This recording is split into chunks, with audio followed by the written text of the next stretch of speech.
এজন ল'ৰাক মই বহুত ভাল পাইছিলোঁ আৰু ল'ৰাজনেও মোক ভাল পাইছিল।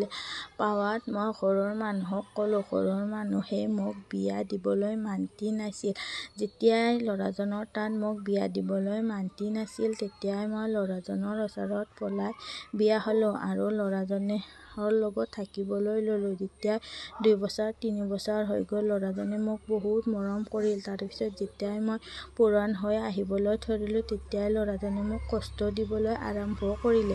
তেতিয়া মই ল'ৰাজনক ক'লোঁ, তুমি মোক কিয় ইমান কষ্ট দিছা? মোক কি ভাল নোপোৱা নেকি?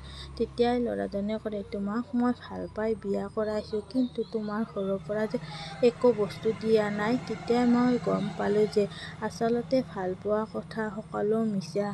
ভাল পাই একো লাভ নাই পৃথিৱীখনত। সেইকাৰণে কৈছোঁ, ভাল পাবলৈ হ'লে মানুহ এজনক চিনি পাব লাগে আৰু জানিব লাগে। এনেকুৱা ঘটনা বহুতৰে ঘটি আছে। এই ঘটনাটো মোক এজন ছোৱালীয়ে পষ্ট কৰিছিলে আৰু তেওঁৰ নাম ক'বলৈ মোক মানা কৰিছে।